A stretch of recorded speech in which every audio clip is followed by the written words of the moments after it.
Hello, welcome everyone to the Social Data Science Center Symposia series at the University of Maryland. I'm Wayne Lutters. I'm a professor and associate dean in the College of Information here and interim co-director of the center. This webinar is recorded and will be made available on the SoDa website next week. We will have time for questions at the end of the presentations. There's a Q&A feature in Zoom. Please use that at any time during the symposium to write your questions as they come to mind, capture them down, and we will collate them, organize them, and present them at the end of both presentations. If you'd like the opportunity to ask your question live, we can also support that. Please make a note of that, and we can call on you and unmute you during the Q&A portion. So we are honored today to have as our presenter Claire Kelley and our discussant Trent Buskirk. Claire is a senior data scientist and co-director for data science at Child Trends. Her work focuses on the application of data science and AI techniques to social science problems, particularly those in the domains of education and health. Her current work includes the use of AI to develop customized interactive tools, experiments with natural language processing approaches to qualitative data analysis, and research on how AI impacts educators and students in K through 12 classrooms. And she's currently in Connecticut and reminded us that spring has not yet arrived, but it's on its way. Trent has recently joined the New School of Data Science at Old Dominion University and is one of several founding faculty members there. Prior to this appointment, Dr. Buskirk was the Novak Family Distinguished Professor of Data Science and the outgoing chair of the Applied Statistics and Operations Research Department at Bowling Green State University. Trent is a fellow of the American Statistical Association, and his research interests include big data quality, recruitment methods through social media, the use of big data and machine learning methods for health, social, survey science design, and analysis, mobile and smartphone survey designs, and in methods for calibrating and weighting non-probability samples, and fairness in AI models and interpretable machine language methods. Trent's in Virginia, where spring has definitely arrived.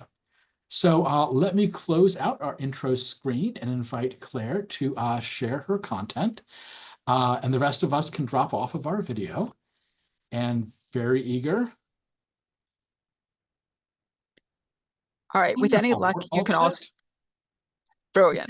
Great. The stage is yours, Claire. Many thanks. Wonderful. Well, thank you for joining us to learn about prompt engineering to support AI-enabled research.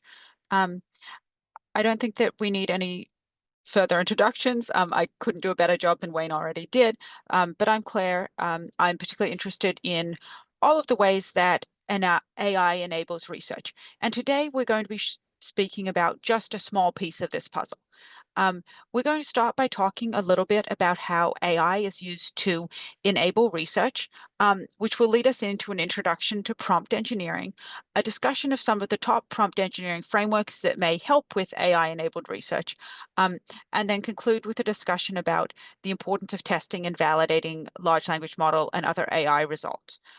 If we have some time at the end, I'll share some case studies about the way that AI has been used in a couple of recent projects at Child Trends. So before we begin, it's important to set the context about how AI is used to enable research. When we think about AI in research, we usually think about it in four main buckets. At the very front of the process is the development of AI. So this is the software engineering aspect of AI research, where people focus on the development of new AI algorithms and methods. These are the people that bring to you convolutional neural networks and all of the advances in large language models over the past 2 or 3 years. Within this bucket, we can also think of research that validates existing AI algorithms or develops new neural network architectures. This is a bit outside the scope of what we'll talk about today, but this is the foundational piece of AI in research. We can then think of AI in 3 other categories: AI as a method, AI as a tool, and AI as a subject for research. First off, AI as a method is perhaps the most traditional way to think about AI in social science research. That is, using AI tools to conduct substantive or subject matter research. So an example of this would be an education researcher using machine learning to identify the best predictors of graduation, or a sociologist using large language models to extract common themes from their open-ended survey responses. This is probably the most common way that AI is used in research. Um, Additionally, and sort of fueled by the growth in large language models over the last few years, we see an increasing use of AI as a tool. So this is where AI is supporting research operations, but is not a central part of the project. So think about things like using ChatGPT to convert stated code into R code for your project, or using an AI grammar check to make sure the paper you're submitting for publication doesn't have grammatical errors. Here, AI is not the method, it's not the star of the show, but it's a very helpful adjunct to the work you're already doing. And this is one of the places that I expect us to see the biggest growths in productivity in the years to come. There's also a fourth bucket, as I mentioned before, AI as a subject of research. So this is substantive research on the impact of AI. For example, how does the use of AI alter the cognitive development of white-collar workers? Today, we'll focus on AI as a method and AI as a tool. And there's a lot of sort of interoperability between these two ideas, and a lot of the techniques for prompt engineering work well in both settings. So to make this a little bit more concrete, we can think about the way AI is used in the research pipeline, um, really across the lifespan of a research project, from idea generation at the very start to editing and reviewing final products at the end. Increasingly, large language models, as well as predictive analytics and machine learning, are showing up in literature reviews, in data extraction, data analysis, supporting coding, supporting data visualization, and supporting scientific writing. And as I mentioned in the previous slide, these can either be a central part of the way you're answering your research question, or sort of an incidental support, making research operations move more smoothly. And both are valid and valuable uses of AI. The exact techniques you'll use depend on the use case, of course. We might use large language models for a task like idea generation or writing and editing, whereas we might use um, predictive analytics or machine learning for tasks of data extraction and data analysis. And these are decisions that should be grounded in the data you have available, as well as sort of grounded in what the goal output is. But the techniques we talk about today for prompt engineering apply across this pipeline wherever you're using prompted artificial intelligence or prompted large language models. So if you're in this webinar, you're probably either already exposed to or already interested in prompt engineering. At its core, prompt engineering is the way that we translate natural language instructions into instructions that large language models can understand. It's part of the pipeline for using a large language model, which starts from prompt engineering, moves in to few-shot learning, hyperparameter tuning, fine-tuning, and custom models or prediction layers. So if you think about prompt engineering, this is the foundational step on which the rest of large language model research generally relies. So you've come to step one. This is probably a good place to start. There's a lot of sort of interaction between these steps when you are planning a research project. You want to consider not just the prompt engineering, but you want to think into the future about what work you need to do with few-shot learning or fine-tuning as you're developing your pipeline. But we'll talk a little bit more about that once we've got our feet grounded in how prompt engineering works. The most basic explanation of prompt engineering is that it's the art of asking good questions. In general, this has shown to be the easiest and fastest way to improve the performance of your existing models. When you're able to leverage the power of large language models, which have been trained on vast amounts of data and are extremely computationally intense, generally the piece that you as a researcher who is not creating these algorithms, the piece you can influence is the way you ask the question. When you're thinking about prompt engineering, as I mentioned before, you want to consider also the selection of the model. That means which of the publicly available or privately available large language models you're using for your work.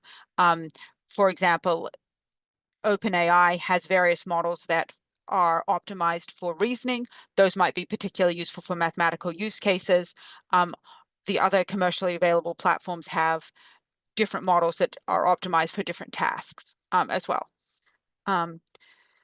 The very first thing to think about is also distilling your question into one single question. Like most humans as well, large language models tend to do best when the ask is very clear. The most basic things we think about in prompt engineering can be distilled into these sort of 7 key instructions.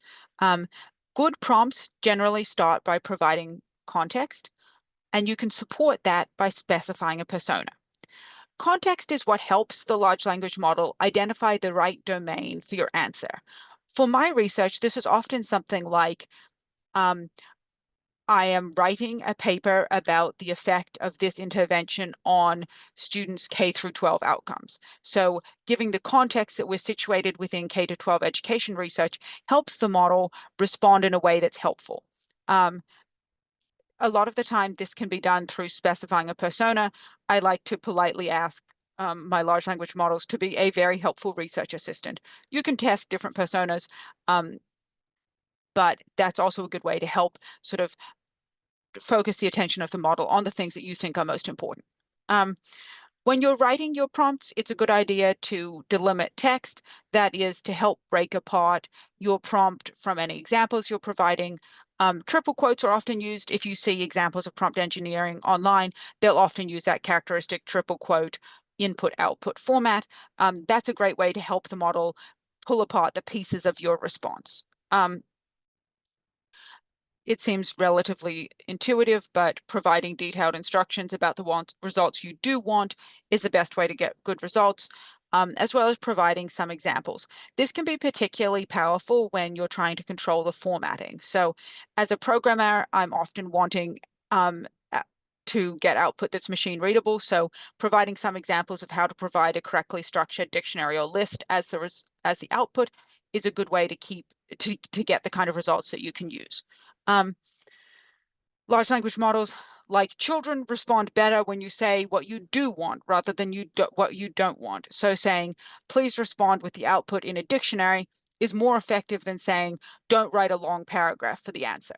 And if necessary, you should consider specifying step by step the steps that the model should take to solve the question you're answering and to provide the output that you're desiring. So one example of the importance of context setting is shown here. If we simply ask, and I'm picking on ChatGPT here, but this example would work similarly in any of the commercially available large language models. What book could I help to use 8th grade students understand the American Revolution? When I give this example, it provides a response that is generic and relatively useful. It's not sort of blowing me out of the water with its helpfulness. And as I add context, I say, you're a helpful teaching assistant who's helping provide feedback on how to link social study lessons to literature that's currently popular. This begins to push the output more towards a format that's usable. Here, I did my context setting and my persona in a single paragraph. You can do these as 2 separate steps or as one. In my experience, this doesn't make a lot of difference, but like everything else, you should test it in your specific use case. And as we see, this has driven the results to be a lot more specific and to provide more details that are helpful to me as the teacher, or in this example, evaluating the responses that the large language model has given. I also think providing examples, which is formally described as few-shot learning, is one of the most powerful techniques for prompt engineering. So building on this education example, I asked Gemini here, create a list of 5 short answer questions for 8th grade social studies test. Now, the questions that pop up are generic. They're in the right area. These are topics that might be studied in 8th grade social science. They're related to colonial America, but they're not particularly good questions. They're not nuanced. They don't really provide a lot of specificity or detail. Here, I've added some examples, and as I described in the previous slide, these are delimited with quotation marks to help the large language model make sense of my prompt. And as you can see, this led to questions that were a lot more specific and nuanced and a lot closer to something that you could use if you were trying to actually use the results of this prompt in instruction or any other context.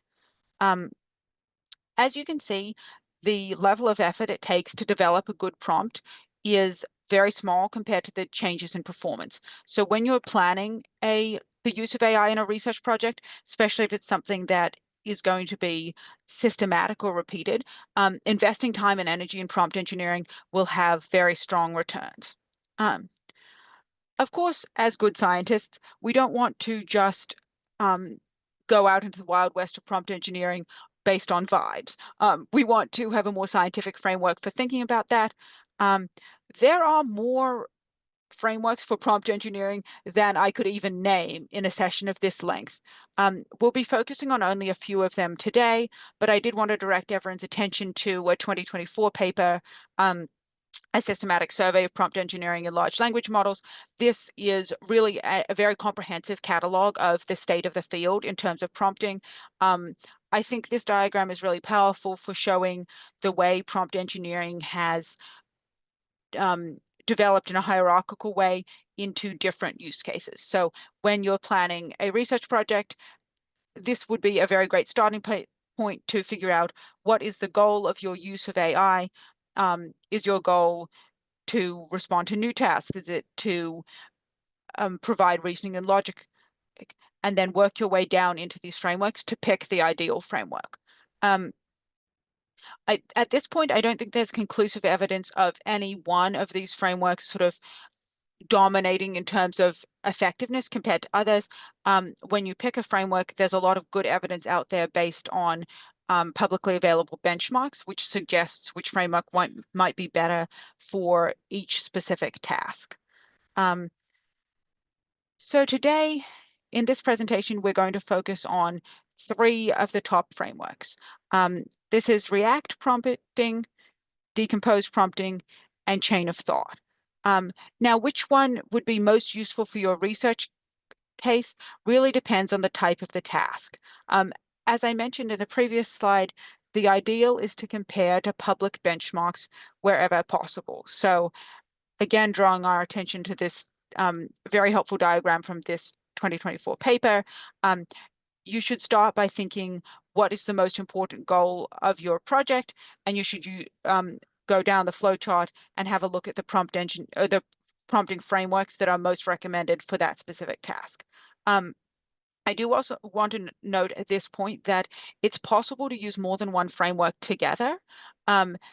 Many of these are not exclusive. So it's possible that you could use a self-consistency prompting framework within a chain of thought task. That gets a little bit more complicated to implement. But if you're doing a task where the accuracy of the model is highly important and you're going to be using the prompts over and over again, investing in one of those sort of integrated prompt engineering frameworks might be useful. So let's dive into the details of a couple of these frameworks. The React framework is a step-by-step process that interleaves reasoning and task-specific actions. So what that means is that it asks the large language model to provide reasoning for each step it takes, then take a step, then reassess the reasoning, take another step. This has been shown to be particularly strong for question answering. And it's also good for interactive use cases because there's the ability for the user to intervene. So what we mean is when the process is broken into reasoning and action steps, if you ask a question and the model starts providing reasoning that you think is incorrect, the user can intervene and say, well, actually, I think you should take this step instead before the final product is produced. And the benchmarking results on this are really positive. This is something in practice that we see used for question answering chatbots, and we see this used in industry also to help with providing sort of falsifiable pieces within the logic chain to help with user trust and confidence. The good React prompts guide the model to think through the specific steps. And you can think about this. This is particularly relevant to a lot of the research uses of AI, where the researcher often has a lot of domain-specific knowledge about what steps would be needed to answer a question. Here's an example. So this is one of the examples from the Yao et al. Paper that introduced this framework, evaluating the question, is Stranger Things set in Bloomington, Indiana? So we can see this characteristic pattern. The model provides a thought. Oops. I should search for Stranger Things and see if it's set. Then it takes the action. Again, that gives you the opportunity to intervene. So if you didn't like the action it proposed, you could propose something else. Then you get the result, and that leads into the second iteration of the React framework, the thought, and then the action. As you can see in this exemplar use case, this is valuable for sort of factual claims as well, because it produces a paper trail of the evidence it's used to produce an output, which can be very valuable for various sort of verification and validation tasks. The next framework we want to talk about is decomposed prompting. So this is basically an extreme version of a divide and conquer strategy. You may remember that when I introduced the idea of prompt engineering, we discussed how large language models and AI in general does better with prompts that are one single question. Decomposed prompting really takes this and runs with it. In fact, under this framework, the initial prompt decomposes the request into multiple subtasks and then farms those out to other prompts, functions, or handlers. This is very powerful because it lets each prompt answer one very specific question while still bringing them together to answer more complex or nuanced questions. This can also allow you to farm out requests to functions like a database lookup or even mathematical functions that wouldn't be well suited to a traditional large language model answer. A lot of work in this field relates to the answering of math problems, where you decompose the strategy into numerical values, and once you've decomposed it into a specific known function, you then use other non-large language model tools to answer it. This also allows very nuanced and fine-grained control of the subcomponents of the system. So this is where you can say, well, we'll decompose any request that involves user validation. We will farm that out to hard-coded functions that validate against our user database, for example, or anything that we've identified as a quadratic equation, we'll farm that out to a solver rather than a large language model. And of course, the same can be true of subsystems that are large language model prompts. If you have multiple prompt systems, you can then optimize and also validate each individual step of the prompt. This is particularly beneficial for handling complex and multi-step tasks. I don't have evidence of this yet, but I think that AI systems that do complex data analysis, particularly statistical analysis, will move in the direction of this decomposed prompting framework because of the ability to optimize each substep and because of the ability to handle complex tasks that require lots of interlocking components. So an example of that is if we wanted to make a decomposed prompt to concatenate the first letter of every word in social data science, we would, in our prompt, provide examples of how to do it. So the decomposer prompt suggests that the first step is to split it into words. Notice the signposting here with the number sign. That's helping the model to identify what each split piece should be. So the words in social data science, that's the first task. The second task is to identify for each of the identified words, what's the first letter. And then the final task is to concatenate. If you're familiar with Python code, this sort of syntax with the placeholders that will then be replaced with values will be traditional, will be understandable to you. If not, if you read a couple of examples, I think this becomes clearer the more of it that you see. And if you keep in mind, the big idea is that the decomposer prompt splits up the task, and then there are specific sub prompts that you also have to program. So in this example, I only showed the first one, the split prompt, which is splitting the sentences by spaces and returning as a comma-separated list. It has its own example. You would then, in a real example, also provide the prompts to provide string position and merge using the names that you created in your original prompt. As you can see, this prompt is a lot harder to write than the more basic prompts used in other frameworks, but the return is results that are both more valid, more verifiable, and often more accurate for these kind of complex tasks. So this is kind of one of those things that you dive into if your use case makes it worth it. The next prompt engineering framework that I think is important to discuss is chain of thought prompting. So one of the limitations of early large language models was the ability to solve math problems, especially word problems. What chain of thought prompting does, and it's not just for math problems, but this is where it was sort of first became famous, is asking the model to work through the specific steps to get to an answer. As you can see in this image, which is from the Wei et al. Paper from 2022, all of the papers are noted at the end of the slides in case you're interested in reading more. What this does is it takes a standard prompt, it provides reasoning about how you would complete it, and then it asks its question. So here the model is learning from the example you provided to that you want to see a chain of thought. And again, this makes it more likely to produce the right answer. It also provides more of a paper trail. So if you were trying to validate the accuracy of this, you would have, in addition to the final answer, you'd be able to validate that the correct logic was applied. This has been shown to be particularly relevant and useful for reasoning-based tasks. And again, is valued for its transparency into the steps taken. This is particularly commonly used for math and reasoning problems. And it works very well with off-the-shelf large language models. So if you're using ChatGPT just sort of casually for the day-to-day research support tasks that we all use it for, this is a really good place to start because this works particularly well with the existing models. How do you do that?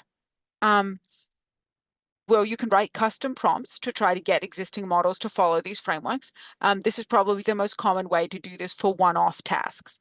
There are also wrappers such as LangChain, which help make this a lot easier to integrate into pipelines. So this is a place where I usually think about the way we use these frameworks.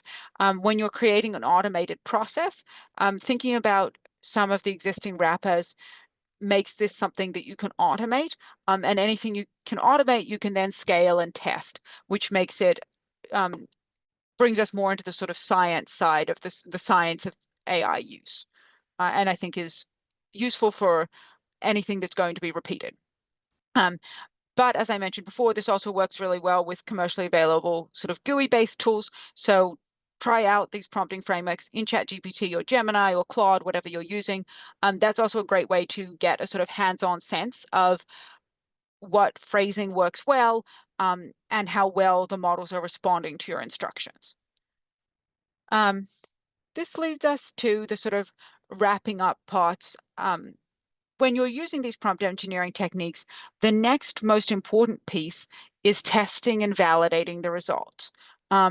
So as I mentioned before, we don't want to pick prompt engineering frameworks just based on vibes. We want to use evidence. Similarly, we don't want to accept the results of large language models simply on vibes. We want to produce and then use evidence of how accurate AI work is. There are a lot of different ways you can accomplish that. The simplest approach is manual review. This is the approach you're probably already using for uses of ChatGPT, like editing or providing suggested citations. When you put your paper in and say, can you find the grammatical errors, you don't just accept, or you shouldn't just accept everything the model spits back. You should use your judgment. This is best used for products that produce one-off products, um, where it's easy to incorporate it into human workflow and where you're sure that you know what the right answer is. For more complicated processes or automated processes, the gold standard is validation against manually coded data. In all of the papers that we've cited here of the different prompt engineering frameworks, you'll find validation of their models against manually coded, publicly available sort of benchmark data sets. So if you're taking on a new project, you want to be thinking about creating your own set of manually coded data. This is usually best for pipelines that need to be used without human review in the future, or for pipelines where the data throughput is such that it wouldn't be possible to review all of the output. When you're developing a manually coded data set, more work, you'll need to spend time and effort ensuring that there's consensus among the manual coders and consensus with the project team on what an acceptable level of accuracy for the final output would be. You also want to think like a data scientist when you're developing these. It's of course important to split your data into test train or test train validate data sets, so you're not using the same set of data to develop your prompt that you are using to prove its accuracy. Another approach to validating AI work is repeated and multiple predictions. So this is where you have AI models make multiple predictions and compare them. In the literature, you'll see this done several ways. In many cases, people will use different AI models. So this might be where you run predictions through GPT-4 and also through Gemini and see how those predictions compare, or where you run the same question with multiple different prompts through a model and compare predictions. That can be a great way to validate the difference that your prompt engineering is making as well. In terms of selecting which is the best validation method, that really depends on your use case, but it also depends on the risk level of the product you're working on. So we can't escape from considerations of risk level in anything we do with AI. AI enables us to make bigger mistakes faster. And when we think about an AI product, we need to think about, is the system providing live responses? So that is, are you developing a chatbot that's responding to users in real time? Or are you creating a static data set that can be evaluated because it's not being used in real time? How consequential would getting a wrong answer be? Are there places we can build in human oversight? How publicly available is this?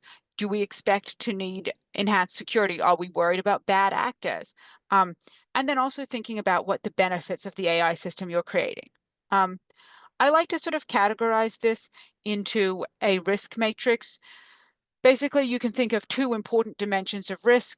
There's the dimension of how likely error is. Some things, there's low likelihood of error. Some areas, there's higher likelihood. And then a second dimension of consequence. So high consequence versus low consequence.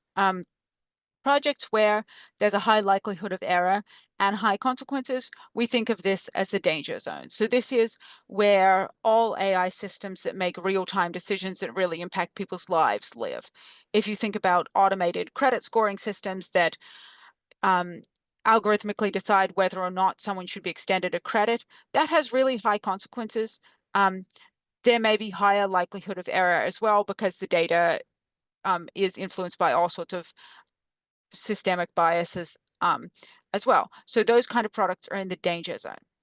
On the more friendly side, there's projects where there's a low likelihood of error and also low consequences. This is sort of the zone of safety or the low-hanging fruit of AI adoption, if you will. A lot of research uses of AI do fall in this green zone.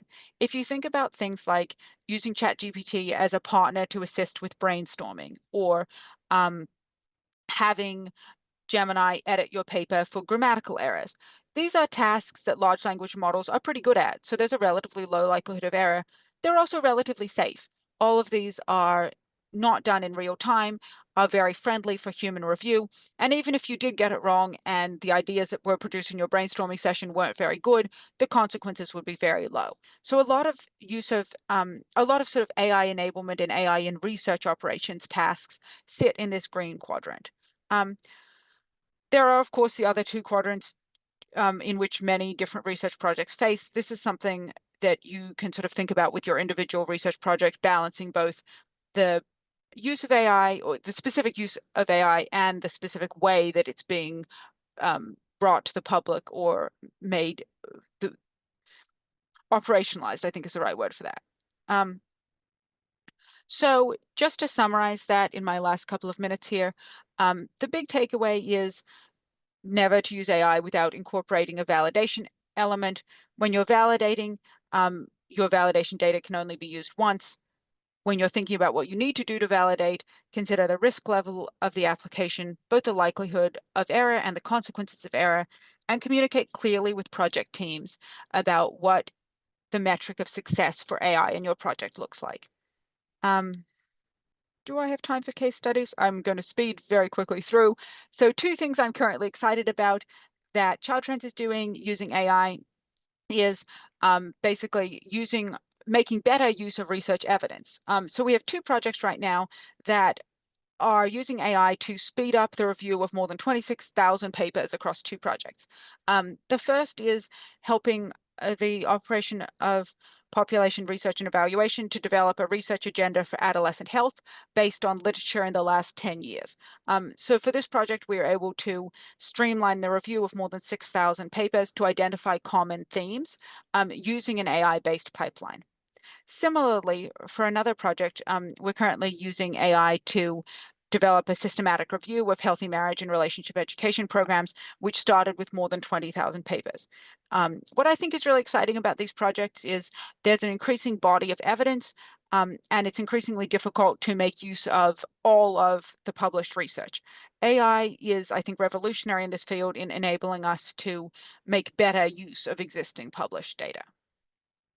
So hopefully at this point, you have a little bit of a sense of where to start with prompt engineering and a sense that picking a validated prompt engineering framework and validating the results is the best way to improve the predictions of your AI models and create robust and repeatable research. I think at this point, I can turn it back to Trent, who is going to discuss a little bit. Great, Claire. Thank you so much for that very insightful and very practical review of all of these techniques.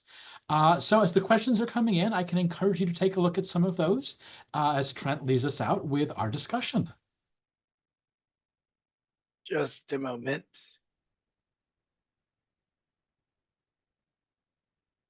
So should I take any of these questions while Trent is getting organized, or should I wait till Trent is done? We'll just wait until the end, Okay. but you can have a chance to read them in advance because our time might be a little tight. Okay. Thanks. Trent, take it away.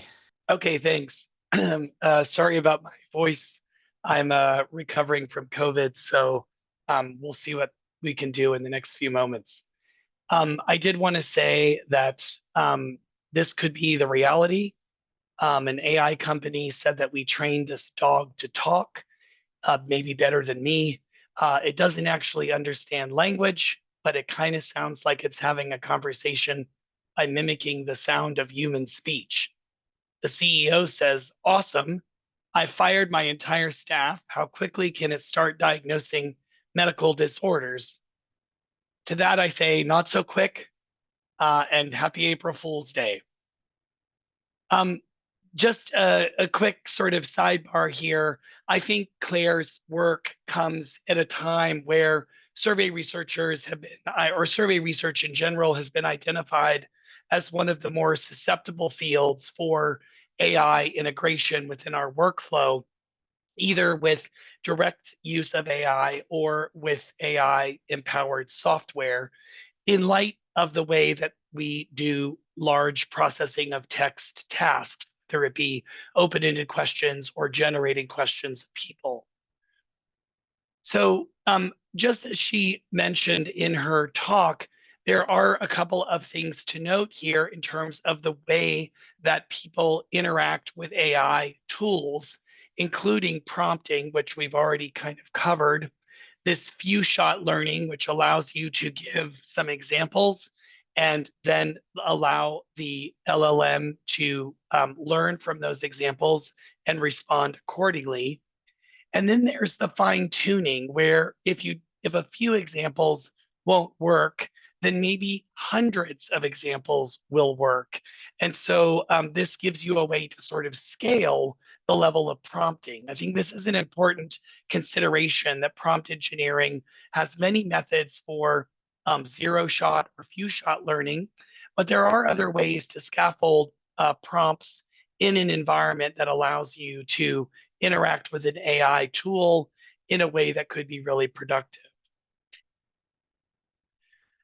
The other piece that Claire did not mention, but I wanted to add here, is that there has been a lot of work in our space, particularly around using AI tools for generating synthetic respondents.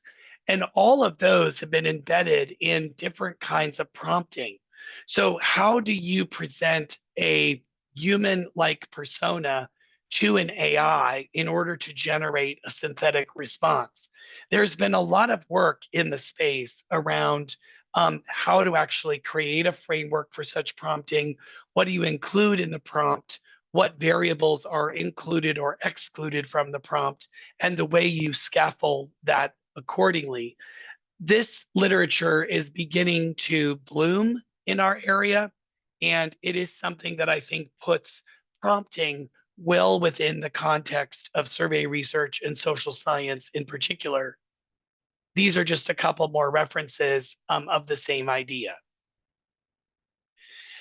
One thing I will say based on original work that we're doing in our lab is that what you don't include in a prompt may be as important as what you do include.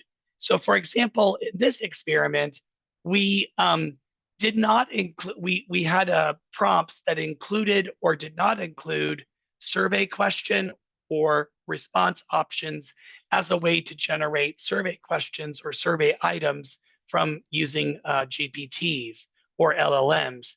And what we found in general is that when you don't include any clarification of the response options, either answer choices or response options, and you don't include the word survey, you end up getting almost 100% open-ended questions that read more like trivia or quiz questions than they do read like survey items. Here's an example of some of this output at the very bottom. So in the bottom, we excluded any kind of clarification of response option or answer choices. And we ended up getting a trivia-like question that would not be sort of usable directly as a survey item. And some things may not be learned in a few examples. I think you always have to be thinking fundamentally about what it is that you're trying to get the AI to do, either through a prompt or through some learning itself. Imagine that you wanted to teach a kid about syllabication. Giving a few examples may not be sufficient. Your examples may cover 1, 2, or 3 syllable words, but not 6 or 7 syllable words. And so, just as the case with humans, computers may not be able to scaffold this in a few examples. Questionnaire translation, for example, could be another one where you're trying to give a few examples of modern colloquia that would be acceptable for survey translation, but only a few examples isn't going to cover the heterogeneity in the universe of conversions that you want. So in such cases, few-shot or zero-shot learning through prompting may not be sufficient in order to get more accurate predictions from LLMs. In these situations, fine-tuning with a collection of 10 to 100 examples may be a much better approach, but keep in mind the diversity of the training data that you use for the fine-tuning is extremely important. There has been noted cases in the literature where the fine-tuning examples can really steer the LLM output to be very sensitive to the format of the actual contents of the fine-tuning data sets. And this is where diversity in that data set that you're using for fine-tuning is extremely invaluable. LLMs are not magicians, even though it appears that they are. They are good at predicting text. That's what generally large language models do. But they don't necessarily generate other kinds of output. Generative AI, more broadly, definitely can generate video, audio, and other types of output. So depending on what your task is, it may be very important to consider the kind of goals that you have in mind. If you're asking an LLM to produce an audio of something through prompting, no amount of prompt engineering is going to generate an audio file from an algorithm or a model that is designed to generate text. So it's very important to understand the context in which your prompt is embedded in order to optimize the output that you desire.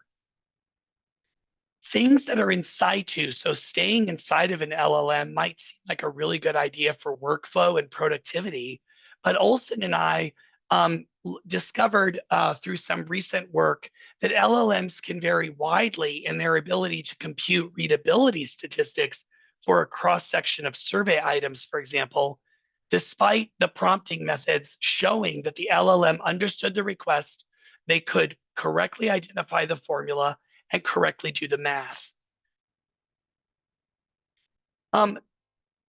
I would say in closing this discussion, to move our understanding forward as a science, it might be really helpful for you to consider a couple of things in your own work, including the prompt text that you used, the kind of prompt engineering method you used, and the version of the LLM you used and the date would be extremely important in a method section or technical appendix of your papers.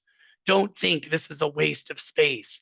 This is actually really important for transparency and reproducibility. And while LLMs and AI changes over time rapidly, I may not be able to reproduce the exact output that you got using the prompt that you did, but I can at least follow your process and identify what it is that you used to get there. Include some results of pilot tests that you did to finalize the prompts you used. I'm sure that many of us tweaked a bit with prompts that we've used in our own work and realized that certain prompts steer the algorithm differently than other prompts. And one thing to think about here is that prompts in general, we are trying to steer the LLM toward a direction that we want it to go. We are trying to get it to accomplish a task, doing that efficiently. So there is a bit of trial and error with maybe word choice, word order that would not make it into a publication that we would otherwise want to know about. So these things can be very helpful for us to prevent us from reinventing the wheel. And in closing, I would just ask us to consider what superpowers survey researchers bring to the LLM and prompt space. Survey researchers are the masters at prompting and asking questions of humans. Prompting is the method that humans are using to ask questions of LLMs to accomplish tasks. LLMs can also be designed to ask questions of humans. Think about it as like a chatbot. Could survey researchers bring our long history of good question asking science to bear in the development of better prompting of LLMs? What is it that we know about prompting humans that could help us in prompting human-like proxies, i.e. generative AI? Keep in mind, the literature has already noted that generative capabilities of language models are highly sensitive to input prompts, especially in the context of survey question responses through silicon samples, for example. They can be sensitive to the order of questions, just like humans. So survey researchers understand a lot about order effects and word choice in questions, might we bring some of that science to bear here in our work with LLMs? A lot of people might be asking, where do I go next? How do I learn? Claire put up an amazing framework. There is another comprehensive paper on LLMs that describe the current trajectory of LLMs and the kinds of LLMs that are available. This resource is the most comprehensive I've seen. There is another comprehensive paper that just recently came out on prompt engineering. That's called the Prompt Report. It is extremely long and very detailed and includes a dictionary at the end that could be very helpful for you to master this vocabulary. And there are a couple of additional references that put prompting and prompt experiments in the context of survey research and qualitative research, in particular, for those of you who want to learn more about examples in the context of our work. Thanks a lot for listening to this raspy-voiced professor give a discussion of prompting. Hey, Trent, thank you very much for that really useful overview. Reminder to everyone that both the recording of the session and these slides will be available up on our SoDa website probably later next week, so you can dig back into some of these links that they have given us. We'll dive into your questions. Thank you for keeping them coming. I'm wondering, Claire, if we could start with David's. So how fast is the field of prompt engineering changing? How different would the 2024 survey look like if it was done 6 months earlier, or if you just did it this week? Very rapidly. When you're starting a project, I would always go to Google Scholar and look for the latest prompt engineering surveys to make sure you're getting the latest results. As you saw from that paper that Trent just suggested, the Professor Buskirk just suggested, that paper was from, I think, the end of February 2025. So this is really changing on a month-to-month basis. You should look at the latest every time you start a new big project. That also speaks to, I think, one of the other questions here about how we know if data or questions are used as part of large language models training. That's, again, something that's changing on a day-to-day basis, and it changes from model to model. The best choice for that is to look at the terms of service of whichever large language model you're using.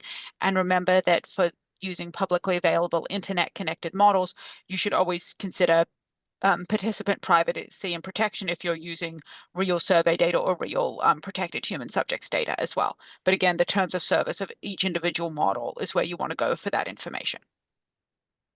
Wonderful. So you addressed some of the ethical concerns there. Would love to hit part 2 of Alera's question, which is in general, these models are very, very North American centric based on their training data. And so as a result, a significant bias. How do you address and engage this? It's going to be for each of you. I think for me, that's where this connects to the idea of validation, that we know these models are inadequate, but they're the best we have right now. And so in each individual research project, designing a custom coded validation set of your own research question validated by your own researchers without those biases and using it to validate AI results is probably the gold standard for solving this problem, mitigating to some extent this problem. Yeah, there is an issue of training data not being able to understand where the training data from all of these large language models comes from. Another idea that I might think about, in addition to what Claire has said, is to the extent that open sourced LLMs are available to you and you can identify if training data is within the language that you are interested in doing a prompt experiment in, that could be really helpful. If you're trying to solicit information from an LLM that is not trained in a language that you're doing an experiment in, you could imagine that you're going to need to do something besides prompting. You might need to do fine tuning of some sort because the model has no understanding of the language that you're asking it to perform functions in. And one other comment that I forgot to make is that a caution is that what prompt engineering experiment works in one LLM may not work as efficiently in another LLM by virtue of the difference in the model creation and performance overall. Training data differ, model parameters differ in number and style, and so it is not completely transferable one prompt engineering result in one LLM to another. So just a caution there. And if you choose to use the validation approach of comparing multiple predictions, you'll often begin to see those happen. In a recent experiment we did, we found that Gemini was much worse at extracting the age ranges for studies than GPT-4. We're not totally sure why, but we found that interestingly and consistently across the validation data. And that's something that really makes you think about the depth of work you put into validating the results, especially when you're using these in big repeated pipelines. Great. Adina had kind of raised a question around where does one find actual examples of these prompts? Some of the ones that you had given Claire in your presentation kind of whet the appetite, but in your case studies, it's like, where would I find the prompts that you had used to help inspire folks who are professional scientists to get some of the examples? Where do you go looking for inspiration? So these are really coming out in a lot of upcoming special issues. I know Prevention Sciences is about to have an upcoming special issue on how AI is used in that field. That's often a good place to start. When you follow the sort of citation tree down from these survey papers to the original papers that propose a framework, I then often like to take the framework that you've chosen and then do a reverse, like a citation search on Google Scholar, find the papers that are citing those papers that are relevant to your topic. So for me, that means in the project I'm working on at the moment, I wanted to use chain of thought. So I took that chain of thought citation, put it in Google Scholar, look at the other education researchers who are citing chain of thought, see how they've done it, see if there's advice from those papers that apply to my situation. Excellent. And a final question. You talked about the terms of service. Always make sure you're checking that. But the question is, are there ways that you can know as a researcher that your process of doing this is or is not being used as training data itself? So in many models with the paid version, you're able to select that your data not be used to train the model. I know that's available at least in OpenAI, and I believe in Claude as well. That's, if you're worried about that, that's something you should use. In terms of my personal risk tolerance, I think that the risk of my questions about my research idea changing the large language model with its 1.78 billion parameters enough that this idea was revealed to someone else is so small that that's not something I spend a lot of worry about. I worry much more when it's things like participant data and personally identifiable information that's protected by sort of data security standards. Great, thank you. Any closing advice from the two of you? We sometimes end in doom and gloom by thinking about the risks, but the big picture is this is really cool and it works really well. It's amazing that we're sitting here talking about how prompts can solve middle school algebra problems and also read 20,000 papers and identify which ones I should feature in my systematic review. We couldn't have imagined this 4 or 5 years ago. We're here today and any one of us can do this. We should be excited. We should be thrilled about what is possible and what this will bring to our field. I would also encourage, like as Wayne was asking earlier about where your inspiration comes from for these prompts, as you begin to experiment with these things and skin your knees, so to speak, do not hesitate to put in an appendix the kinds of things that you tried, your own chain of thought, dare I say it, for prompting in your own contexts will help the science emerge. We'll also be able to replicate each other's prompts and understand the efficacy of a prompt or a prompt method over time as it's repeated with the underlying technology changes that are happening above and beyond our control. In this case, I would encourage people to take a wider view of transparency and reproducibility. While I cannot reproduce your exact answers from the prompt that you specify in an appendix, I'll at least be able to follow your process and try it and see what happened in the new version of the AI that's undergirding all of this work. Hey, thank you. Critical context to capture. Thank you both for a really engaging session. You've given us a lot to process. Again, these materials will be available for everyone to use. Thank you again, both. And we'll be in touch. For folks, our next Symposium session will be coming up on May 6th at noon. We'll see you then. Thank you.